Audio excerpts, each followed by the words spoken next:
Olá, boa noite. Começando aqui a nossa live de quartas-feiras para a gente falar sobre comunicação não violenta, comunicação consciente e cultura de paz. E aqui, enquanto o Instagram vai avisando que a gente está aqui ao vivo, eu já vou fazendo um alerta aqui porque pretendo que essa live fique gravada. A live da semana passada não consegui que a gravação ficasse, mas fui deixando alguns vídeos, uns pequenos recortes da gravação, porque a gravação com um determinado tempo, um determinado tempo, ela não fica no Instagram, depois você não consegue colocar. Boa noite, professor Marcos Mello, obrigada, tá me ouvindo bem? Muito bom, muito obrigada. Então, pretendendo que ela fique gravada, queria já deixar aqui que esta live de hoje ela tem uma complexidade e exige, né, de mim e de você que está aqui assistindo e de você que vai assistir depois a essa live gravada, uma responsabilidade muito importante. Nessas semanas passadas, eu não sei exatamente o dia em que esse fato aconteceu, mas o fato de eu ser suicidologista, né, enfermeira, e trabalhar com esse tema da prevenção ao suicídio, de trabalhar com as pessoas enlutadas, ou seja, que estão em luto porque perderam alguém pelo suicídio, me fizeram chegar muitos comentários sobre esse acontecimento.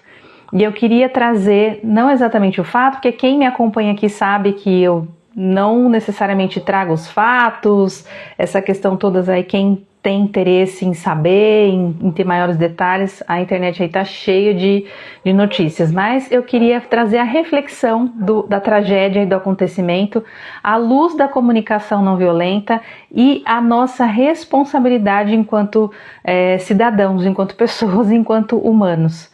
Então, que boa noite para quem está chegando. Nessa nossa responsabilidade, o acontecimento foi, né, de uma situação em que um pai, né, violenta agressivamente, né, mata os dois filhos e depois tira a própria vida, né, se mata. E o que a internet trouxe assim como uma avalanche foram os julgamentos a mãe, né, ou a esposa desse moço que no final da sua agressão e dessa tragédia, né, porque é uma tragédia, se mata também. Então, esses julgamentos, essa pressa nos julgamentos e a forma como as palavras e as condenações aqui do nosso júri, né, da internet foram acontecendo, ela é muito perigosa. Então, como enfermeira, como profissional de saúde, como suicidologista e como facilitadora de comunicação não violenta, eu achei pertinente vir falar sobre essa tragédia aqui, não da tragédia em si, mas da nossa tragédia humana, que é a nossa pressa, a nossa urgência e essa nossa necessidade de, em alguma medida, aliviar a nossa angústia, considerar que estamos fazendo justiça, que as vozes em massa na internet possam causar uma tragédia ou um sofrimento ainda maior para aquela pessoa que foi vítima da situação, né, que acabou tendo que enterrar dois filhos e ainda tendo o pai dos filhos morto com um suicídio consumado. Então, é importante que, né, esse alerta seja feito aqui. Se esse assunto é muito sensível para você, você faça suas escolhas de continuar ou não assistindo a essa reflexão. Na verdade é isso, né? Sem julgamentos também, porque a minha pressa não é em julgar, mas é em trazer essa reflexão, não só para esse caso em si, para essa tragédia, mas para as tragédias que são infelizmente comuns no nosso cotidiano e que a gente vai transformando isso de uma forma, deixando que quase que natural que a gente tenha essa urgência e essa pressa de achar um culpado nas situações, de condenar alguém, de julgar e condenar alguém e muitas vezes até executar a pena a essa pessoa, né? Como foi o que aconteceu neste caso, em que a mãe precisou ser escoltada para o enterro dos próprios filhos porque o linchamento era algo possível. Então, quando a gente fala, né, nesses assuntos que são sensíveis, muitas pessoas acham que a gente pode relevar. Ah, não, Lindy, mas isso é só mais uma notícia da internet. E não é. Isso é uma família, isso são pessoas que são envolvidas, não só a família direta, tanto da mãe quanto do pai, mas toda a comunidade escolar onde essas crianças estudavam, a comunidade onde eles viviam, o local onde eles moravam, as pessoas que conheciam e o impacto, né, que abrange todos nós como seres humanos, porque se não nos impactar de alguma forma, se nós não considerarmos que isso também é uma tragédia como humanidade, temos algo a repensar, né? Então, é muito sério essa pressa nos julgamentos que a gente tem feito, né, nas redes sociais de uma forma totalmente irresponsável, fazendo com que pessoas que já foram vítimas, exatamente, a história dessa família precisa ser respeitada. A memória dessas crianças, a história dessa mulher, desse homem que infelizmente teve esse ato trágico que não pode ser tratado de uma forma simplista como uma condenação de que isso foi causado por um único fator, ou se é que esse fator ele é real, ou ele é inventado, ou ele é criado, enfim. O suicídio, como suicidologista, posso falar tranquilamente, é um comportamento multifatorial que envolve diversas dimensões de do ser humano. Ele não é um ato único, simplista nesse sentido de que isso aconteceu, então por isso que ele teve esse comportamento, teve esse ato. É multifatorial, é um sofrimento que muitas vezes já vem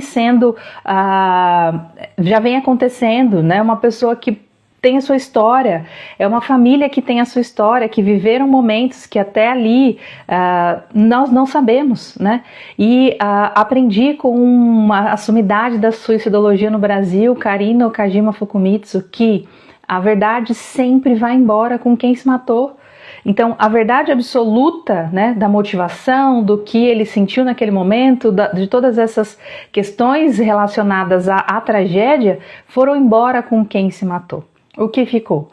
Uma família e pessoas impactadas, devastadas, que vão precisar de muita compaixão para continuar seguindo a vida e não vão precisar de mais julgamentos, de sentenciamentos e de punições. Quando a gente olha para uma situação trágica e violenta de qualquer ordem, de qualquer natureza, se ela é um ato criminoso, como nesse caso foi, é óbvio, a comunicação não violenta nos ensina o exercício da justiça como sendo um fator fundamental para a nossa interdependência, né? A forma como nós somos humanos interdependentes. Então, nós escolhemos a justiça, essa jurídica que a gente escreveu, fez legislação e a gente acredita nela como a nossa, vamos dizer assim, nosso estabelecimento, então, de cultura de paz, né? Que é a consequência dos atos. Quando essa justiça, ela precisa acontecer de uma forma a observar o que aconteceu, ao levantamento dos fatos, há uma série de passos para que então uma pessoa seja de fato condenada, né, julgada, condenada e tenha sua pena decretada.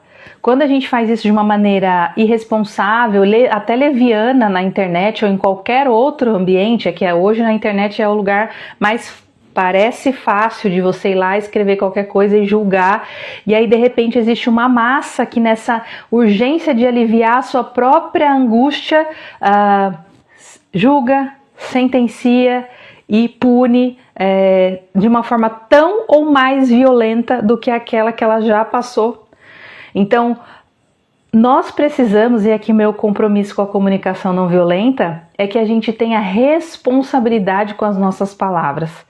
E se algo aconteceu, se uma situação aconteceu onde eu não tenho a ciência dos fatos, onde eu não tenho controle, porque a gente tem poucos controles, né, em geral na nossa vida, mas onde eu não posso ali ter clareza e 100% ou, né, o máximo que eu posso ter de ciência do que aconteceu, eu me coloco no meu lugar de apenas um ser humano que se incomoda com a tragédia, que sofre, que lamenta, e faço o meu papel de semear a cultura de paz. qual é o seu papel na semeadura da paz? A gente sempre fala isso, né? Eu quero a paz, eu queria a paz mundial. A gente acabou de passar aí pelo Ano Novo, onde a gente deseja, né? Tem o Dia da Paz Mundial, mas a gente tem comportamentos irresponsáveis. Então, aqui é para a gente ter essa reflexão da responsabilidade coletiva das nossas palavras. Aquilo que a gente diz para aquela mulher, a gente está dizendo de uma forma indireta para várias outras pessoas que também sofrem violência. Tratar situações complexas com respostas simplistas é o maior ato de violência que a gente pode cometer. Então, Oi, Fátima, boa noite. Essa mãe, né, Lidiane, como seguirá a vida com a perda dos filhos? É terrível. O sofrimento de uma pessoa de uma pessoa que perde alguém da família é um sofrimento sem palavras, muitas vezes sem descrição. Aquela que ainda no final tem uma pessoa que se mata, né, dentro daquele ato ali, ela se torna um enlutado por suicídio, né, sem escolha. Então ela agora é uma mãe enlutada e ela não escolheu passar por isso, obviamente, né? E ela já tem as dores que ela está carregando. A gente não precisa dar mais julgamentos a ela. E aí quando eu estou dizendo ela e trazendo esse caso para a gente fazer essa reflexão, eu estou falando de todas as pessoas que sofrem algum tipo de violência e que, pela essa nossa pressa e esse nosso comportamento de simplificar tudo para dar resposta rápida e parecer que a gente, pronto, já fiz meu papel, já fui lá na internet, já falei o que eu tinha para falar, então agora posso respirar ou ir dormir tranquilamente. E aí o que eu posso dizer é que infelizmente a gente não pode ir dormir tranquilamente. Que infelizmente a gente precisa ser semeador, né? Ou felizmente, né? A gente precisa começar a ser semeadores da paz, semeadores da não violência, porque quando o meu pensamento e o meu comportamento é tão violento com uma pessoa quanto a violência que ela já passou, que tipo, né? Ou que característica é essa de humanidade que a gente tem? Então, quando a gente faz isso é porque em alguma medida a nossa humanidade já foi. Né? Essa nossa pressa, essa necessidade de simplificação de coisas que são muito complexas, que são trágicas, que são tragédias. E a vida real não é simplista, né? Sempre existem multifatores, sempre existem muitas questões. Então, no momento em que uma mãe perde um filho ou que uma pessoa passa por uma situação de violência, aquela vítima precisa de acolhimento, ela precisa de compaixão. Ela vai precisar de apoio, ela não vai precisar de mais palavras, de mais violência, de mais condenação do que aquelas que ela já está ali carregando. O luto em si traz para qualquer pessoa, se você já passou por um luto, se você conhece alguém lutado, vai trazer pensamentos de culpa. Será que eu devia ter feito alguma coisa? Por que será que eu fiz desse jeito? Será que eu deveria ter feito diferente? Ou, se eu tivesse feito diferente, será que o resultado teria sido outro? E a verdade é que a gente não tem essa bola de cristal para saber a cada segundo sobre os nossos comportamentos exatamente quais são os impactos que eles causam nas outras pessoas. Então, hoje a reflexão é de um tema sensível, ela é de um tema complexo, né? Mas a comunicação não violenta, ela nos traz ela permeia essas camadas que não estão só nas frases que eu aprendo a dizer para não ser violento na comunicação com o meu colega de trabalho. Ela está na nossa responsabilidade coletiva. Ela está, inclusive, no nosso posicionamento dentro das redes sociais. Eu não preciso ir lá ficar debatendo, mas eu também não preciso ir lá julgar uma pessoa que eu nem conheço, nunca vi, não conheço a história. Então, como suicidologista, eu venho para dizer isso. Em todo caso em que há uma autodestruição, em que há uma autolesão, em que há um suicídio, a gente tem que tomar muito cuidado antes da gente vitimizar ou a gente tornar o agressor uma pessoa que ele não é. E é não dizer que essa pessoa ela é o seu último comportamento. Então eu não conheço a história desse moço, eu não conheço a história dessa mulher, nem dessas crianças, mas são pessoas que precisam de respeito independente dos atos que elas tiveram. Conscientes ou não. Padrões de comportamento agressivos ou não. O ato suicida é único, exclusivo da pessoa que se mata. E só ela tem as verdades com ela. Então, quando a gente olha para esses casos e a gente tenta trazer uma narrativa que, parece com a minha história, ou isso aconteceu com o meu vizinho, ou essa mulher é que é culpada porque fez isso ou fez aquilo. Enfim, a gente responsabiliza a vítima pela agressão que passou. E o que a gente se torna? Tão violento, ou às vezes até mais, do que a pessoa que teve o ato, né, e o agressor inicial. Então esse cuidado que a gente precisa ter com as nossas palavras, com os nossos julgamentos, e isso a comunicação não violenta traz muito em todos os cenários onde a comunicação não violenta se aplica, e eu tenho convicção que ela é aplicada em qualquer cenário. Então na relação, por exemplo, do profissional da saúde com o paciente, do vizinho com o outro, do síndico com o morador, do chefe com o funcionário, do supervisor com o supervisionado, do professor com o aluno, do aluno com o professor, e vice, todos os cenários possíveis onde há relações humanas, a gente pode aplicar o contexto da comunicação não violenta. Então, a gente precisa ter essa consciência e sermos semeadores da paz. E obviamente, na busca da justiça, a gente não pode ser o próximo agressor. A gente não vai usar a violência como justificativa para uma outra violência. E é diferente, já falei aqui sobre isso algumas vezes, tem algumas lives aqui no feed, vocês podem procurar aí, que justiça é diferente de vingança. Quando a gente busca a vingança, quando a gente quer a humilhação da outra pessoa, quando a gente quer que essa pessoa seja tão ou mais violentada do que a agressão que ela causou, a gente também está sendo violento.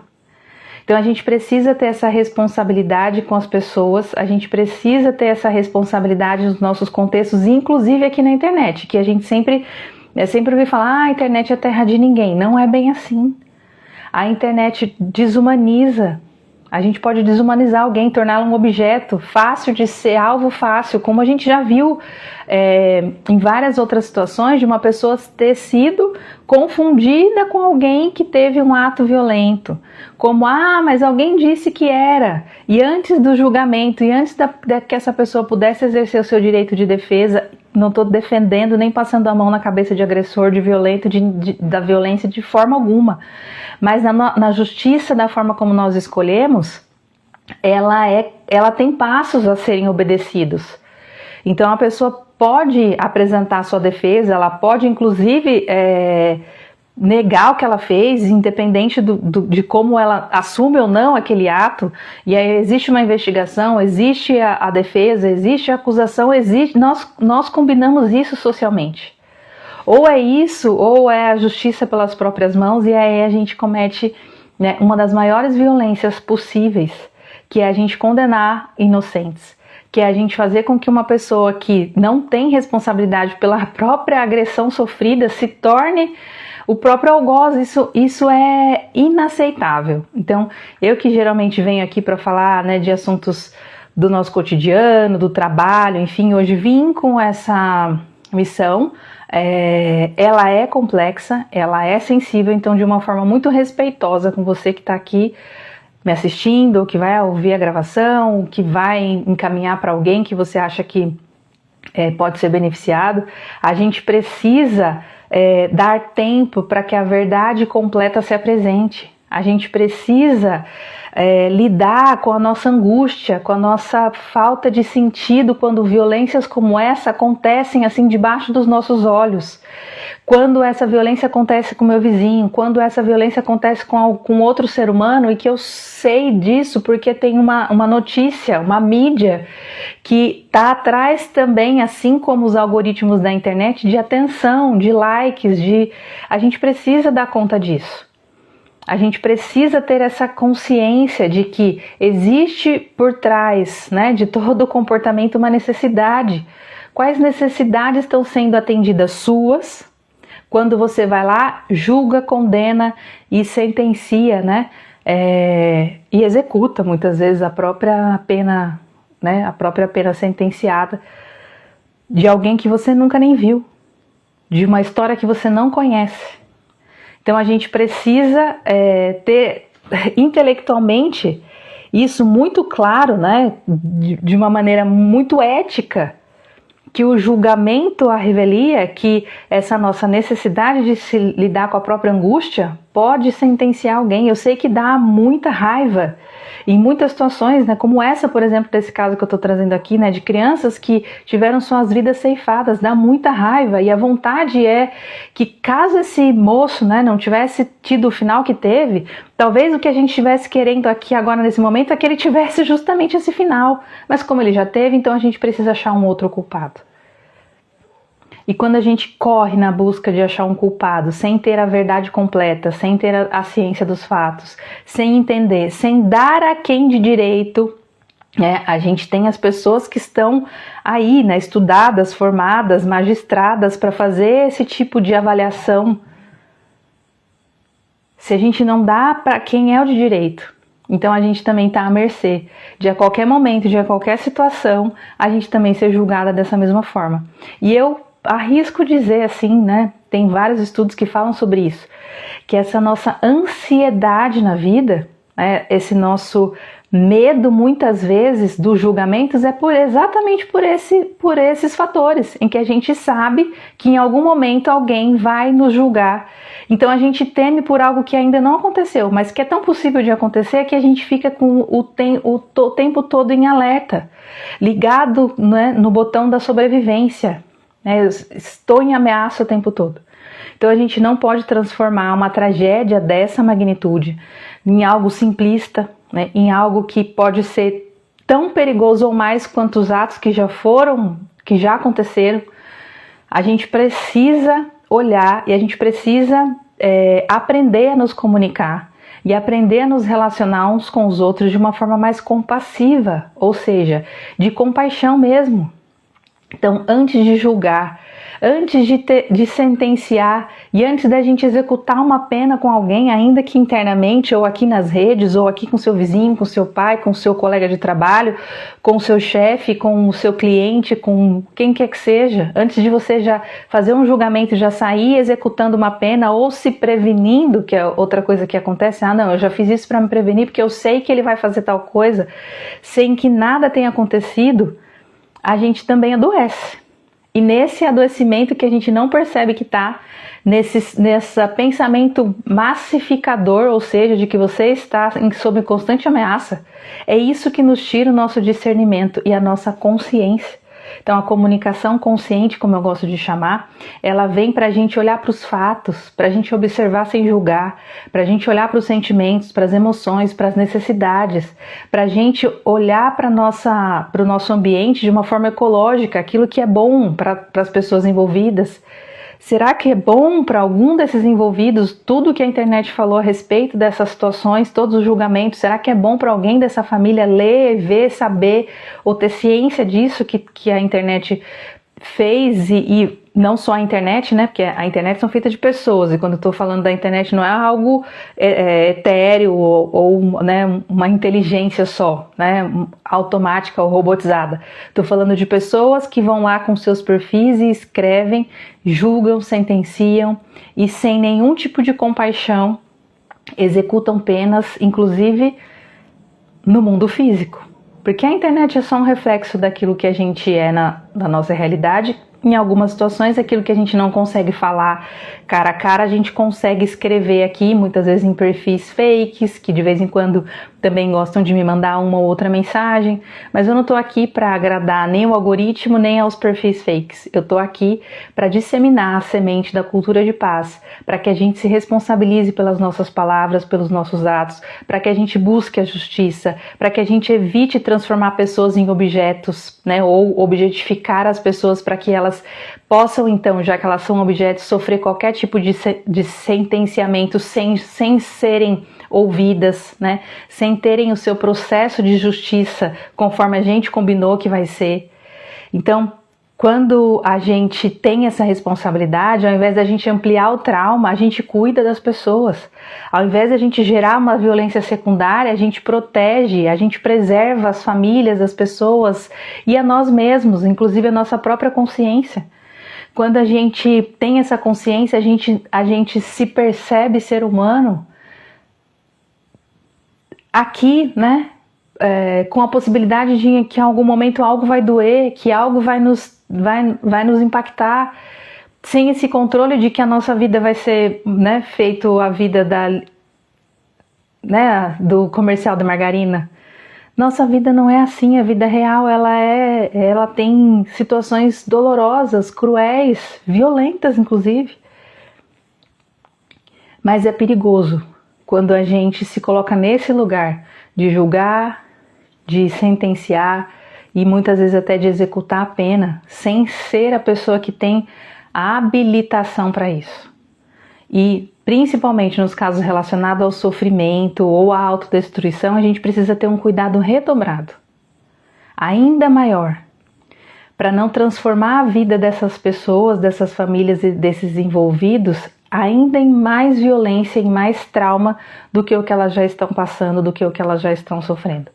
Então é importante, eu considerei importante, é uma quarta-feira de carnaval, muita gente ainda está em festa, mas por ter recebido, né, muitas pessoas falando sobre esse caso, geralmente as pessoas têm curiosidade, né, em perguntar sobre o comportamento autodestrutivo, que eu também falei aqui já algumas vezes sobre isso, e a gente pode conversar sobre isso. Se você tem alguma especificidade, me chama no direct, a gente conversa. Mas a gente precisa buscar responsabilização legal naquilo que a gente acordou como sociedade, né, que é a nossa maneira da busca da justiça. E a gente precisa, enquanto humanidade, enquanto coletivos, enquanto seres interdependentes que somos, fazer da nossa vida, né, comportamentos, ou ter na nossa vida comportamentos que sejam compassivos, ou seja, que nasçam da compaixão, que venham do desejo genuíno e verdadeiro do não sofrimento, de não ver nenhuma pessoa em sofrimento. Porque quando a nossa comunicação ela já é a punição para outra pessoa, isso também já demonstra que a nossa humanidade está aí perambulando por algum lugar, menos dentro de nós mesmos. Mostra que os nossos pensamentos, nossos comportamentos e os nossos padrões de relacionamento, eles são padrões automáticos, eles são sem consciência, eles são padrões punitivos, vingativos. Então eu não sei o que você pensou sobre esse caso, mas se você não julgou, a gente já estou considerando, né, muito bom.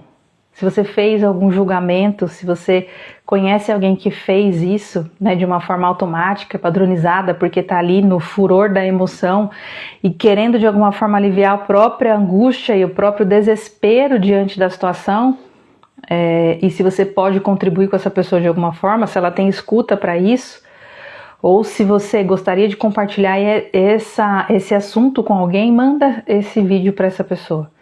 Não como uma forma de viralizar, porque não é um conteúdo que viraliza, eu sei disso, mas é um conteúdo que, para cada um que está aqui, eu tenho certeza, é uma semente de consciência, de que os nossos comportamentos, as nossas palavras e as nossas relações, elas podem ser na busca da cultura de paz.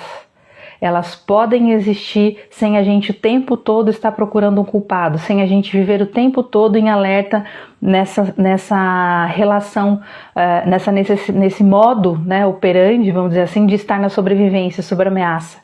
Que a gente crie relações e ambientes que sejam mais seguros emocionalmente para a gente poder ser quem a gente é, fazer o que faz sentido, que a gente possa assumir a nossa responsabilidade com as nossas palavras e ajudar as pessoas, principalmente que tem, né, padrões mais automáticos, a pelo menos jogar uma semente ali, né, para a gente entender que a rede social ela é ou ela pode ser até mais violenta, né, o impacto, porque vem de pessoas que nem te conhecem.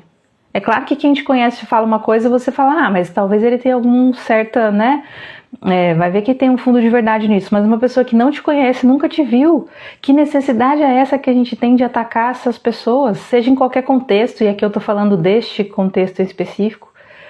A gente pode escolher o cuidado como base para nossa sociedade, o cuidado com a gente mesmo, o cuidado com o outro, o cuidado com o nosso ambiente.